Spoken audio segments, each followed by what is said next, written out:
Gustavo Alegret. Muy buenos días, los saluda Alexandra Colón Amil en lugar de Gustavo Alegret. Hoy en Club de Prensa nos acompañan el analista político Antonio de la Cruz. Bienvenido, Antonio, buenos días. Muchas gracias. También con nosotros la corresponsal de Uno TV, María Luisa Rosell. María Luisa, bienvenida. Gracias, Alex. Buen día. Y con nosotros el corresponsal de El Diario Reforma, José Díaz Briceño. Muchas gracias. Bienvenido. Este domingo se celebran elecciones decisivas en Argentina, Uruguay y Colombia. Estas son elecciones que se dan en momentos de gran tensión para América Latina. Hemos visto protestas multitudinarias, enfrentamientos violentos que han dejado de relieve el gran descontento que sienten muchos latinoamericanos a lo largo y ancho del continente. Algunos analistas incluso argumentan que este descontento se podría trasladar de las calles a las urnas. Así que comencemos en Uruguay, un país que podríamos decir que tiene una situación política y económica mucho menos intensa, un poco más apacible que algunos de sus vecinos latinoamericanos, pero que este domingo, 27 de octubre, se elige presidente y parlamento para los próximos 5 años. ¿Qué nos destacan de estas elecciones, María Luisa? Bueno, tienes a 3 candidatos básicamente que se están disputando estas elecciones, 2 que son los que tienen la mayor pugna.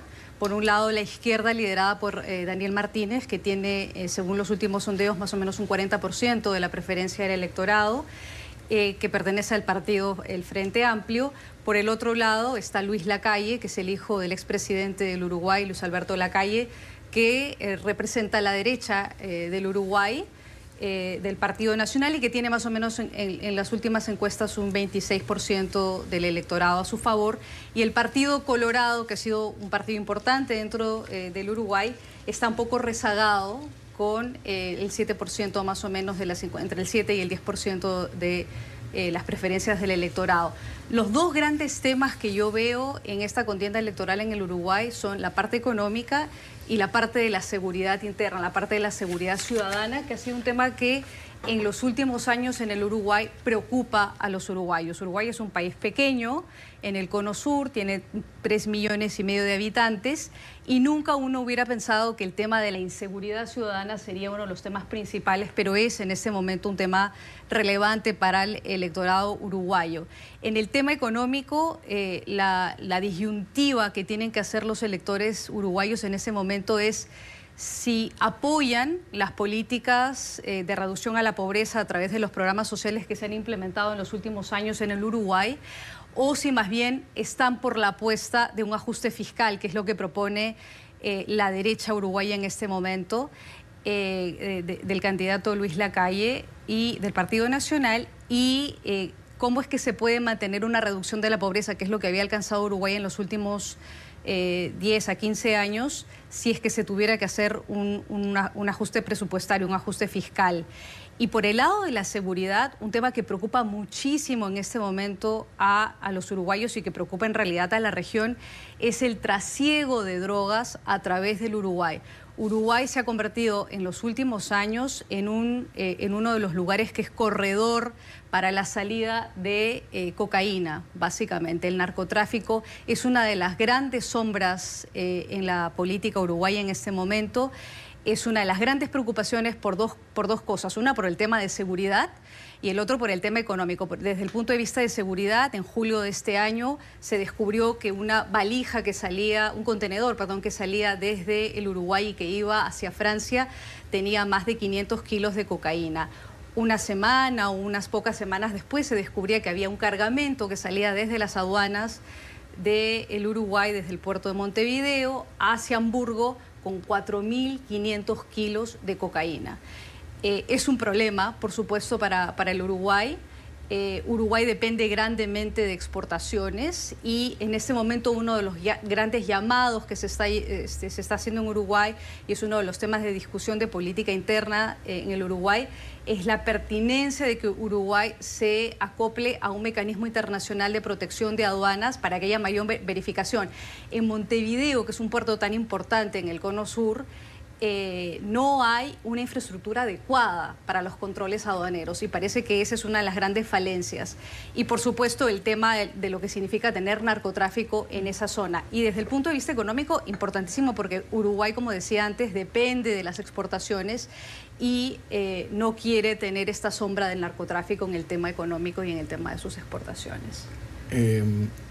La elección del domingo en Uruguay también es importante porque venimos de 15 años de gobierno del Frente Amplio, 2 de Tabaré Vázquez y 1 de Pepe Mujica. ¿Qué indica esto? Que después de 15 años, una de las tareas que Vázquez ofreció en su nueva presidencia era la lucha contra la delincuencia. Por eso que surge hoy con una gran fuerza en la campaña electoral, porque ese fue un ofrecimiento directo de reducir los índices de delincuencia y de inseguridad en el Uruguay. Entonces, para el uruguayo hoy eso es uno de los temas importantes porque básicamente es uno de los objetivos que Tabaré Vázquez no logra cumplir. Además, en Uruguay es importante también verlo porque Uruguay está dentro de la esfera de ese socialismo del siglo XXI, si lo vemos dentro de con la presidencia de Pepe Mujica, cómo orbitó en esa esfera con Chávez, en la época de Chávez y de la misma Cristina Kirchner. Entonces, es interesante ese proceso porque Uruguay, además, vamos a ver casi seguro una segunda vuelta que se celebraría el 14 de noviembre. Porque para ganar en primera vuelta tiene que sacar más del 50%. Y las encuestas le están dando, como dijo María Luisa, un 40% máximo hasta este momento. Entonces, en Uruguay es muy interesante en este momento porque podemos ver si esa ola de protesta, como la llamaste inicialmente, en Uruguay vamos a más bien hacia un gobierno de derecha en una segunda vuelta. En esta primera vuelta va a ganar el Frente Amplio, la tiene fácil porque le lleva más de 14 puntos al segundo, que es la calle Po. Y en ese sentido ellos tienen, pero el reto aquí está para la segunda vuelta. Sí, me parece pues realmente muy interesante. Obviamente es un país pequeño, como decía María Luisa, menos de 4 millones de habitantes, pero donde pues se debaten temas importantes que son comunes en la región. El tema educativo siempre es importante, pero el tema que me llama la atención y seguramente ustedes también es el tema de seguridad y violencia. Pues se habla de alrededor de, estaba yo leyendo, 414 homicidios justamente, entiendo, el año pasado, y uno piensa, bueno, comparado con las cosas que se ven en la región, 414 homicidios no debían ser tantísimos. La tasa de homicidio en Uruguay, estaba yo leyendo, es de 11 algo % por cada 100.000 habitantes. Y esto, pues realmente comparado con nuestros otros países, hablando de cuestiones como Venezuela, cuestiones como México, lo ubican todavía muy bajo, ¿no? Hay ciudades en México, por ejemplo, que tienen tasas de homicidio de arriba de 30%, casi hasta 40% por 100.000 habitantes. Y eso pues nos indica que pues Uruguay relativamente está en una buena posición, pero bien decía María Luisa, el punto estratégico que tienen para el traslado de drogas desde otras partes de Sudamérica, pues lo hacen un lugar muy atractivo. No hay que olvidar también que recientemente este mismo año ocurrió una fuga de un miembro de la mafia italiana bastante importante que había sido detenido en Uruguay. Entonces el tema de seguridad preocupa. Entiendo que ha habido una petición para una línea más dura de combate al crimen. Sí, pues se votará en estas elecciones sobre una reforma constitucional que podría llevar a un endurecimiento de la política contra el crimen. Y entiendo que al menos una sexta parte del electorado ya firmó esta petición y pues sí llama la atención como una sociedad que uno pensaría que ha llegado a un cierto nivel de estabilidad, todavía tiene serios problemas, aún con un nivel menor de violencia que en otros lugares. Pasamos a Argentina, donde este domingo también se llevan a cabo unos comicios muy reñidos y polarizados, y donde podríamos decir que la situación económica es quizás mucho más intensa. El peso está en caída libre, la hiperinflación y los índices de pobreza no dejan de incrementar, y sin duda quienes ganen este domingo tendrán un gran trabajo por delante. María Luisa, ¿qué nos destacas de Argentina? Sí, yo creo que Anoche pudimos ver al presidente Mauricio Macri que busca la reelección en un intento de tratar de lograr de convencer al electorado argentino. No fue una casualidad que él eligió Córdoba como su bastión para despedir esta campaña electoral, una campaña electoral en la que él va claramente en desventaja, está con 16 puntos o más por debajo de Alberto Fernández, que es el candidato del kirchnerismo y del peronismo, que contra todo pronóstico nos sorprendió en agosto de este año en las primarias, cuando en una suerte de referéndum los argentinos decidieron darle una segunda oportunidad al partido de Cristina Fernández de Kirchner, que es su compañera de fórmula que va como vicepresidenta. Alberto Fernández claramente diseñó una muy buena estrategia y en la campaña de cierre de él se mostró más bien como un candidato austero frente al peronismo clásico que hace un poco del derroche, de gastos en su campaña o por lo menos en la presentación de los mítines. Esta vez vimos un final de campaña bastante austero en Buenos Aires. En Mar del Plata, él ha recibido el apoyo de los argentinos y probablemente, salvo que ocurra un milagro de octubre, los peruanos reconocemos el mes de octubre como el mes de los milagros y solamente un milagro lograría que Macri vuelva a la reelección. El gran tema es el tema económico.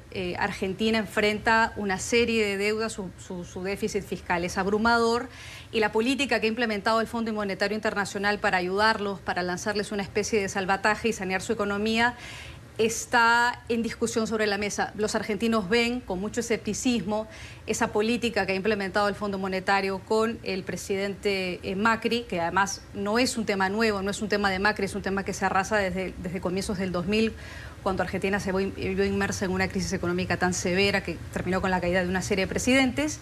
En este momento está un poco en suspenso cuál va a ser el efecto de las políticas económicas que tiene en este momento Argentina y si finalmente se va a dar el desembolso de más de 56.000 millones de dólares que el Fondo Monetario otorgó a Argentina el año pasado y que todavía no se ha cumplido, no se han cumplido todas las fases de entrega de ese dinero. La nueva presidenta del Fondo Monetario Internacional, Griselda Georgieva, ha dicho que debemos esperar hasta el término de las elecciones y después de eso se va a decidir qué ocurre con ese desembolso. Y, por supuesto, está por ver también cómo se da este proceso electoral. Creo que es clarísimo que la victoria va a estar por parte del peronismo que volverá, como dije antes, contra todo pronóstico a gobernar Argentina. ¿Está Argentina en las garras del peronismo? Leí ayer un artículo que decía siempre regresamos. Sí, bueno, el peronismo como fuerza política en Argentina es un partido que es histórico, o sea, fue un partido que ha marcado realmente la historia de Argentina desde el siglo pasado, ¿no? Entonces tenemos que el peronismo es una constante y se reinventa con una gran facilidad, ¿no? Y tiene esa conexión con las masas. Y esos íconos, ¿no?, que mantiene Evita y el mismo Perón, ¿no?, que fueron muy importantes el siglo pasado, a principios del siglo pasado y a mediados. ¿Qué tenemos en Argentina básicamente? Tenemos, como estamos viendo, que Alberto Fernández gana la elección y gana en primera vuelta además, no va a haber segunda vuelta. Bueno. El milagro de octubre puede ser una esperanza. No. Cuando hay 20 puntos de diferencia, hermano querido, aquí no hay nada que hacer. 20 puntos tienen las últimas encuestas, y un 50 y casi 19 puntos, entre 19 y 20 puntos. Entonces, ponerse aquí a pensar en que hay una gran posibilidad. Las últimas encuestas le están dando 51% a Alberto Fernández. Entonces, hay un intento de Macri de verse a través de los fiscales que está invitando para que vigilen el voto, pero eso apenas es un 4% que estimaron ellos que se le fue en el PASO, en las encuestas del PASO, ¿no? Y en Argentina, con más del 45% ya ganas la elección. Y eso lo hizo en las elecciones del PASO, él sacó 49%. Entonces, aquí sorpresas va a haber pocas. O sea, aquí hay que prepararnos más bien para el gobierno que viene, donde realmente tiene retos internos y tiene retos externos. Brasil ya amenazó, dijo que está dispuesto a salirse de Mercosur si Argentina regresa con una política proteccionista. Entonces, Esos sí son los temas que realmente van a ocupar para el próximo gobierno. Tiene una discusión interna por el ajuste del Fondo Monetario Internacional. Tiene que pagar 10.000 millones de dólares en diciembre del préstamo que tiene ya rodando, ¿verdad? Y él está anunciando de una quita de un 20% de esa deuda. O sea, entra otra vez en una discusión con los tenedores o con los prestamistas en buscar reducciones. Y esa política ya ellos también la vivieron en el pasado, donde se les cerraron los mercados de capital.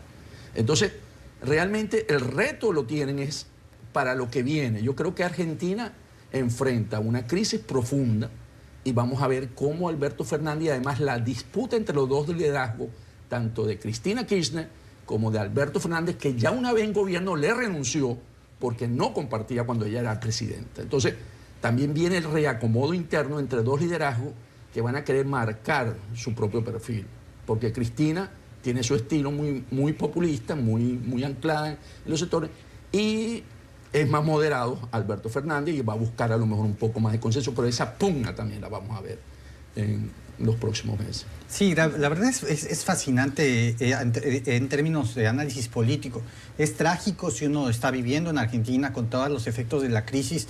O sea, pensar que la inflación está por arriba del 50%, pensar que la pobreza ha aumentado en más de 35%, pensar que el peso pues realmente está viviendo jornadas realmente difíciles, pues no hace fácil la situación para los argentinos, que tienen, como decía María Luisa, esta crisis del año 2001 en la cabeza.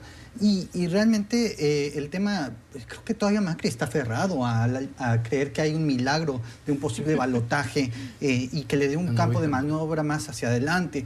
El señor de la Cruz no está de acuerdo para nada, pero pienso que todavía el partido gobernante está jugando con eso.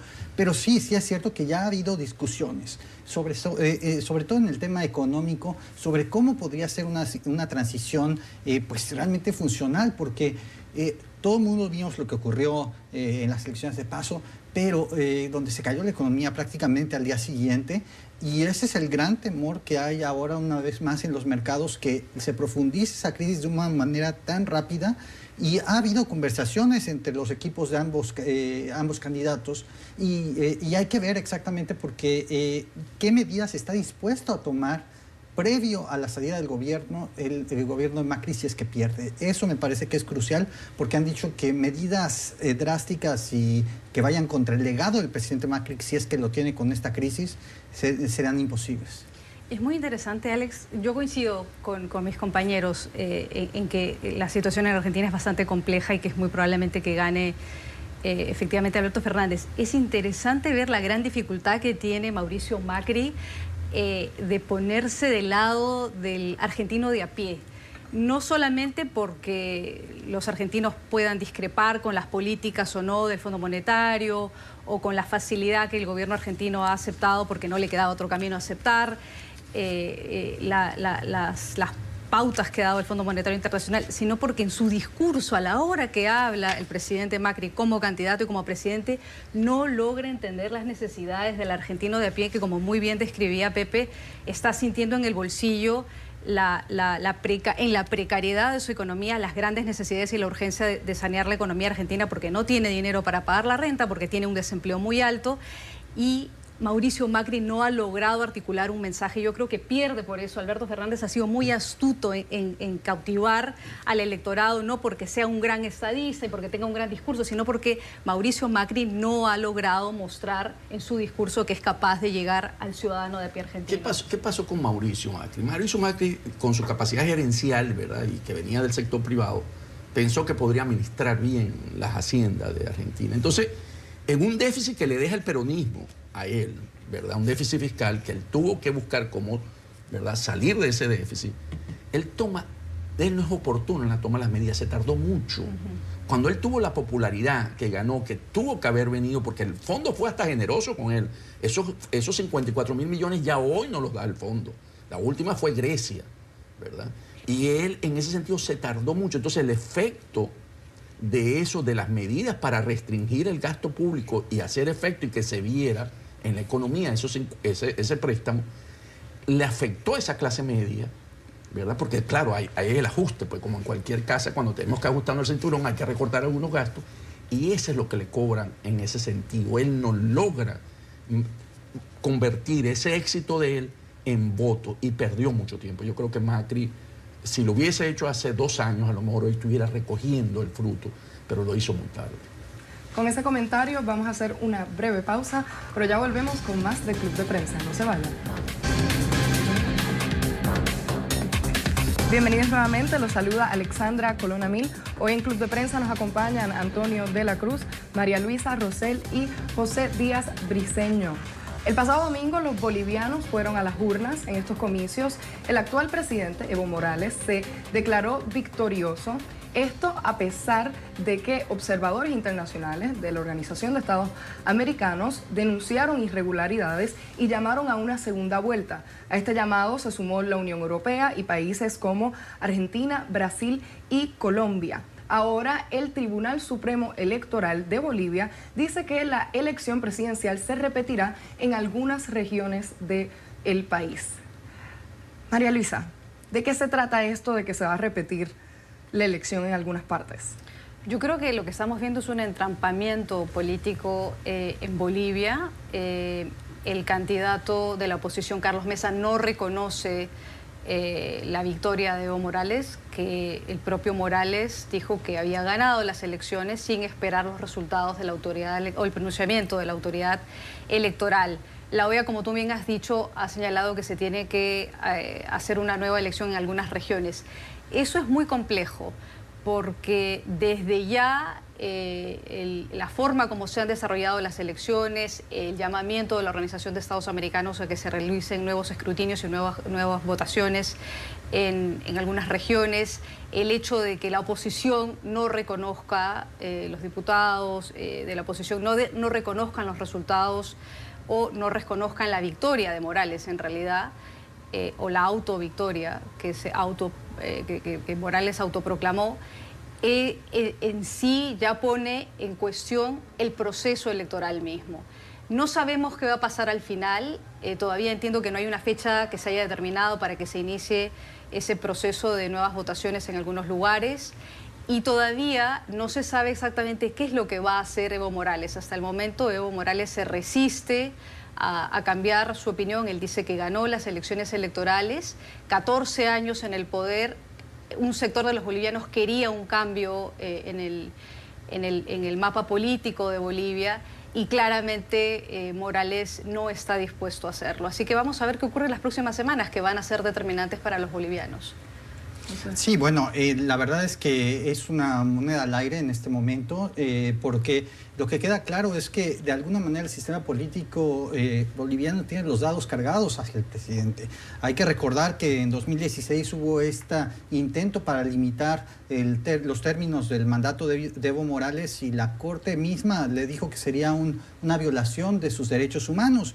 Se sabe que la Corte puede estar de alguna manera amigable al propio Morales y ahora tenemos que justamente el propio día de la elección la autoridad electoral suspende el conteo rápido que se estaba llevando en medio de pues realmente gran expectación que causó escándalo a nivel internacional y mágicamente amanecemos al día siguiente después con las votaciones colocando a Evo Morales pues ganando más allá de poder ser requerido a una segunda vuelta que si bien entiendo serían el 3 de noviembre si esto ocurriera. Esto es algo muy rápido, entonces también esto es otra cuestión, esto se va a resolver más que en semanas, yo diría que en los próximos días, porque los tiempos son muy ajustados.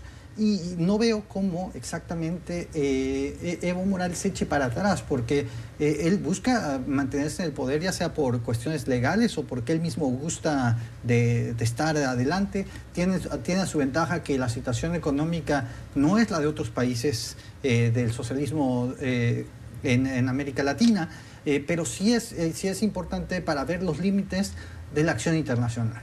Eso va a ser muy interesante porque pues, prácticamente la Unión Europea y buena parte de la OEA ya se pronunciaron a favor de que estas irregularidades no sean reconocidas legalmente, pero también hay países que han aprovechado para salir a felicitar. Son los países amigables a Evo Morales.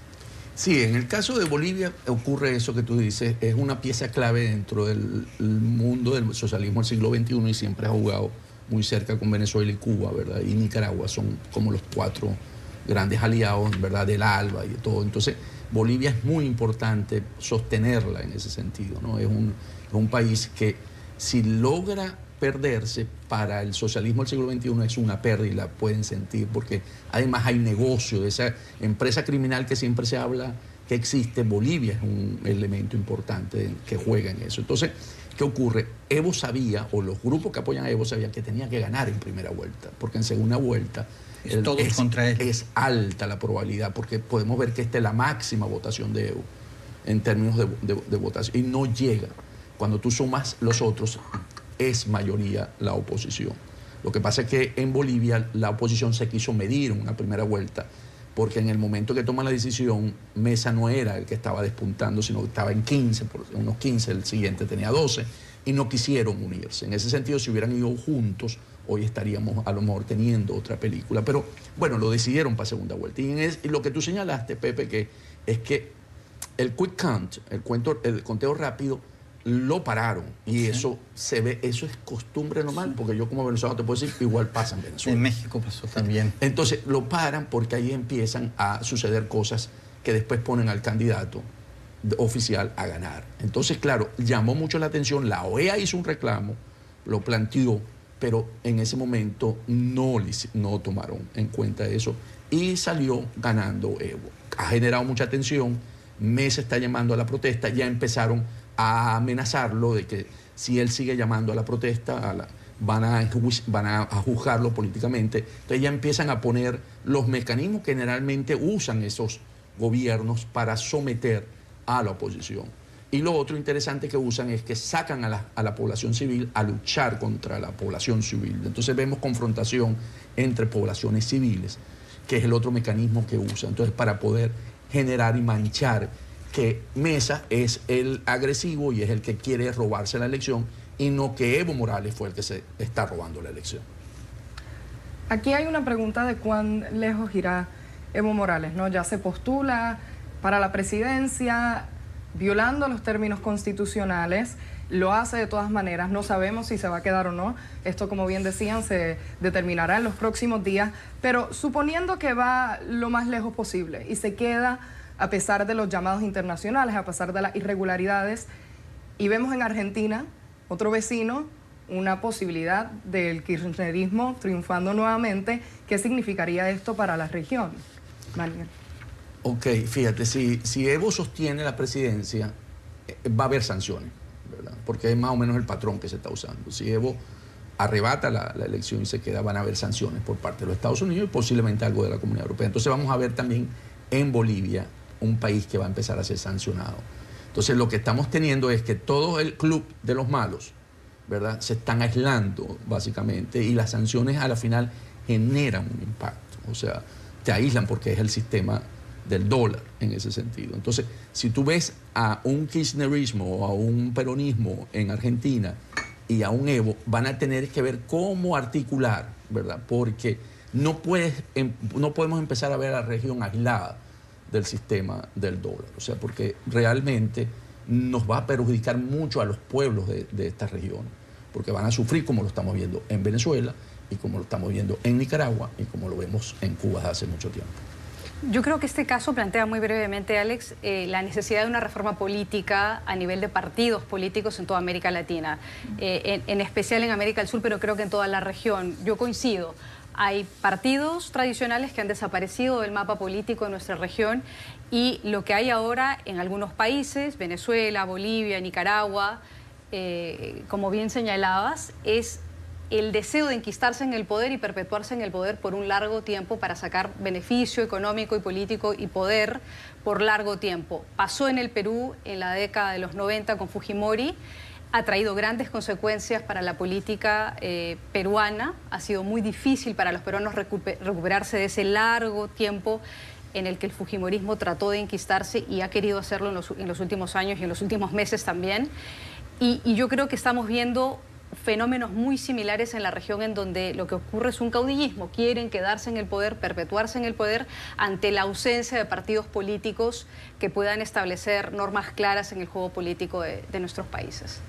Pasemos a Chile. Desde hace días, en medio de protestas, disturbios muy violentos, los militares han salido a las calles a reprimir a los manifestantes, hay toques de queda, escenas que realmente no se veían desde la época de la dictadura, y es en este contexto que Michelle Bachelet, expresidenta chilena y ahora alta comisionada para los derechos humanos de las Naciones Unidas, dice que va a tomar acciones.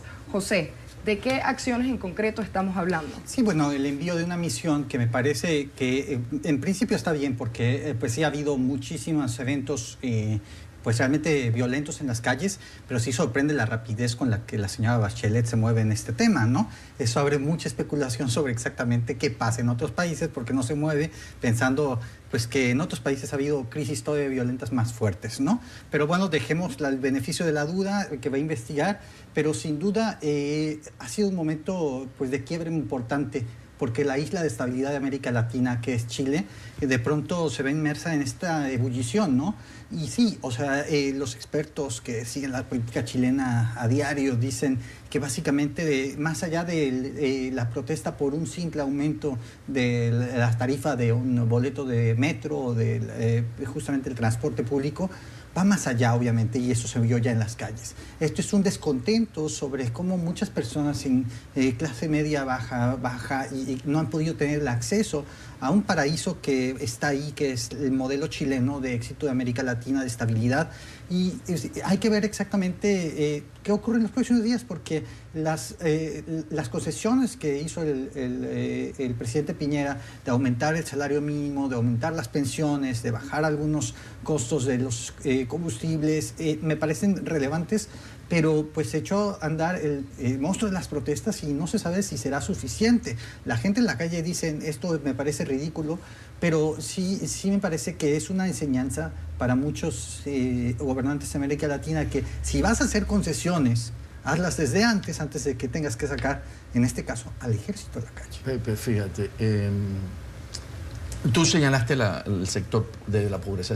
Chile es de los países que ha sacado más gente de la pobreza en toda la región. La pobreza está más o menos ahorita en un 6-7%. Entonces, aquí más bien hay analistas que dicen que es un conflicto de primer mundo, ¿no? Porque podemos compararlo con los chalecos amarillos, con el movimiento de indignados. Y entonces, porque no tienen además figura que uno pueda con quién negociar, porque políticamente tú puedes, si tú eres un partido político y tú tienes una protesta y unos reclamos sociales, tú puedes negociar, que fue lo que tú estás planteando. El presidente Piñera trata de poner una propuesta en la mesa para poder recoger y que sea, ¿verdad?, aceptada y apaciguar. No, esto lo que quieren es la salida de Piñera, ¿verdad?, al final. Entonces, y esto se maneja hoy en día muy por redes sociales. Estamos viviendo una guerra de quinta generación. Entonces, aquí hay elementos adentro que están moviendo, tratando de sacar ese, de verdad. O sea, tú ves mano negra ahí. Sí, yo la veo y creo que es Cuba y es Venezuela, si lo que quieres que te diga. Sí, Cuba y Venezuela tienen la mano metida ahí, porque además en Chile la parte de telecomunicaciones es muy fuerte y es muy manejable el sector, ¿verdad?, de convocar por redes, que es siempre como se manejan hoy en día ese tipo de guerra. Entonces, y además está agarrado apuntando hacia Chile. Para mí Chile, aquí hago una teoría conspirativa, comete un error. Chile propuso unas 2 semanas antes un bloqueo naval a Venezuela abiertamente, con un plan estratégico que quería discutir con sus socios. Y creo que eso realmente, tanto a Venezuela como a Cuba, no le gustó, le puso muy amenazado, porque bloquear ya a Venezuela sí pone en crisis a Cuba, que Cuba voló precisamente a hablar con el presidente López Obrador para que le suministrara crudos y productos, porque ya desde Venezuela, por la caída de producción, no tiene suficiente. Y entonces andaba buscando fuentes alternas. Con un bloqueo, y hay que buscar esa reseña del canciller chileno, que se la dio las declaraciones a Financial Times, está detallado el plan de bloqueo, con aviones, con barcos, ¿verdad? Y resulta que la cabeza que piden es la de Piñera, igual que en Ecuador la cabeza que pedían era la de la del presidente Moreno. Pero Antonio, tú estás cancelando realmente el anhelo de muchos hay un caldo de cultivo. De tener unas reivindicaciones reales. Hay un caldo de cultivo, hay un malestar, pero eso es lo que tú usas. Eso es lo que pasó con los chalecos amarillos también. Eso es lo que pasó en el Brexit. Eso es lo que pasó supuestamente aquí en Estados Unidos con la intervención en las elecciones del 2016. Hay unas condiciones que tú generas y tú utilizas en esa guerra de quinta generación. No estoy diciendo que no existe, sí existe esa situación, pero tú las aprovechas para sacarle a través de las redes sociales una intencionalidad. Y fíjense lo que está pasando, que pese a los anuncios de las medidas sociales del presidente Piñera, en las calles parecen que no van a cesar las protestas. Hay 18 muertos. Porque quieren que se vaya. Hay 18 muertos, que es una cosa inédita en Chile después del regreso a la democracia. Las protestas habían sido mayormente pacíficas. Vamos a ver qué ocurre en Chile. Es interesante observar, yo coincido con Pepe, ver esta dicotomía entre Piñera y Michelle Bachelet, la expresidenta de Chile, opositora a Piñera, con la que se ha alternado. Que fue la que le entregó a Piñera y no resolvió la situación tampoco. Que es con quien se alternó el poder y que va a enviar esta misión a Chile. Y claro, por supuesto, es evidente que hay un descontento muy grande en Santiago de Chile y en todo Chile, que hay más de un centenar de protestas en todo el país. Sin duda la situación en Chile da para largo y aquí les seguiremos la pista. Vamos a hacer otra breve pausa, ya volvemos.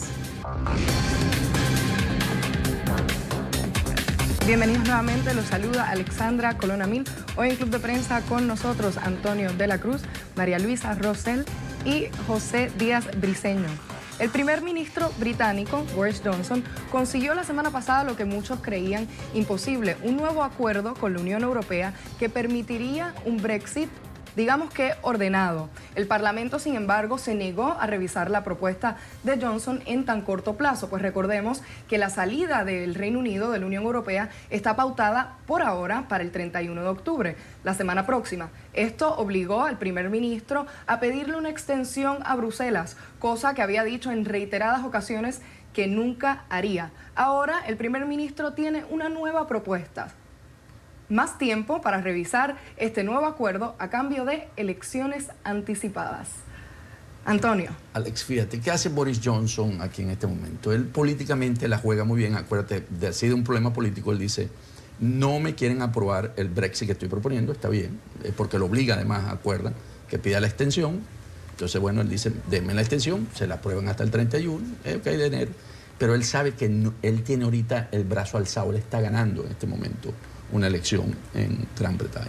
Entonces él dice: ¿qué hago? Él también está pensando que si le dan hasta el 6 de noviembre, él podría renegociar un Brexit para que le aprueben el suyo. Entonces encajona al líder de los laboristas, a Corbyn, Jeremy Corbyn, le dice: mira, si no aprobamos esto el 6, vamos a una elección el 12 de diciembre. Y Corbyn sabe que él pierde esa elección. Están ahorita en las encuestas 37-22 a favor de Boris Johnson. Entonces, claro, eso le daría una mayoría que entonces él pasaría el Brexit que él realmente tiene propuesto sobre la mesa. Y es una excelente jugada por parte de Boris Johnson.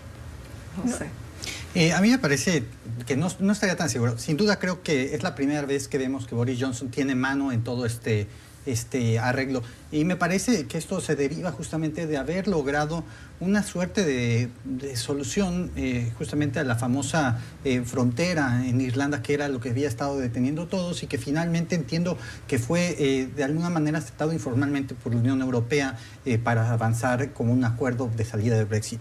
Eso en sí mismo le da ya la ventaja a Johnson, que justamente plantea el dilema que presenta el señor de la Cruz. Sin embargo, lo que a mí me parece inaudito es Brexit fue en 2016, estamos en 2019 y si se concede la extensión que la Unión Europea en principio creo que está de acuerdo, nos podríamos llevar esta discusión hasta 2020. ¿Está realmente el Reino Unido dispuesto a seguir viviendo estos meses de inestabilidad?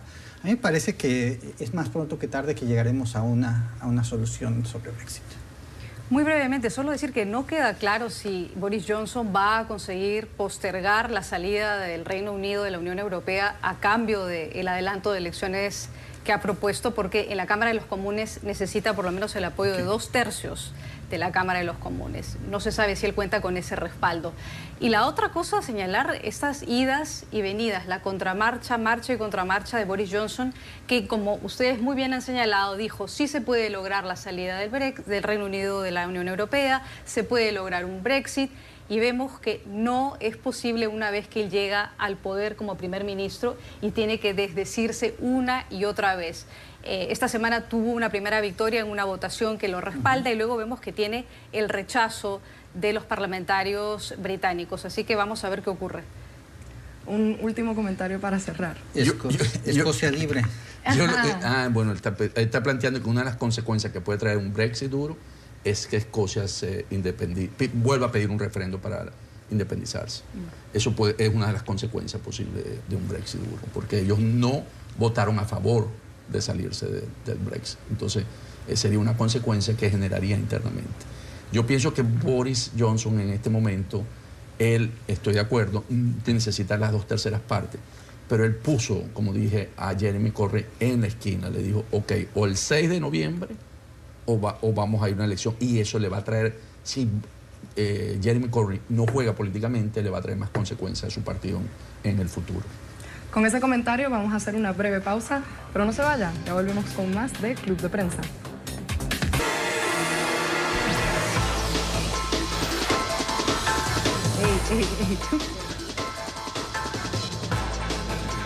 Ahora, como todos los viernes, es hora de la mala semana. María Luisa, ¿a quién le dedicas la mala semana? Una muy mala semana para todos, en realidad, en Estados Unidos, por lo que significó Elijah Cummings, el representante a la Cámara por el estado de Maryland, por el distrito de Baltimore, y lo que fue su figura, representante de la Cámara que luchó antes de ser legislador por los derechos civiles aquí en Estados Unidos, acompañó a Martin Luther King en su caminata y su marcha aquí en Washington y por supuesto por su reconocimiento y su trabajo como legislador. Una gran y lamentable pérdida de él. Ahora es su funeral, podemos ver a los expresidentes de Estados Unidos acompañando a su familia desde Baltimore, donde fue su cuna y su casa política. Y sin duda una gran pérdida por lo que él hizo y por su trabajo que pasará a la historia, no solo aquí en Estados Unidos, sino por lo que fue para el resto del mundo también. Para mí Bolivia, porque realmente se crea un caos en Bolivia ahora nuevamente, en un país suramericano, al no tener un reconocimiento del proceso electoral, y en ese sentido vamos a tener una crisis política en Bolivia. Entonces, para mala semana para mí está en Bolivia por Evo Morales, al no aceptar una segunda vuelta. Una mala semana de la cual hablamos aquí anteriormente. José. Una pésima semana para los republicanos en el Congreso y por extensión para el presidente Donald Trump. Pasó por un poquito debajo del agua, dado el caos que hay en la región de América Latina, pero el testimonio del diplomático Bill Taylor, realmente el que está al frente de la Embajada de Ucrania en el Congreso, entre los comités que siguen la posible presentación de un juicio político al presidente Trump por supuestamente instigar a que se investigara en Ucrania a sus rivales políticos, ese testimonio de Bill Taylor ha sido demoledor.